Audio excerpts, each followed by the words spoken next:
Hello guys, welcome to channel. In this video we are talking about how to reset Kenmore 500 washing machine. To reset your Kenmore 500 washing machine, first of all you have to unplug the washing machine. For that you have to disconnect the washing machine from the power outlet.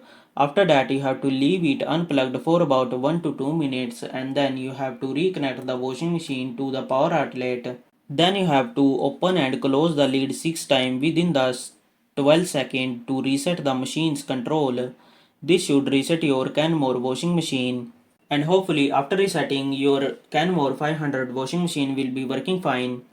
Hopefully this video help you to reset your Kenmore 500 washing machine. Thanks for watching.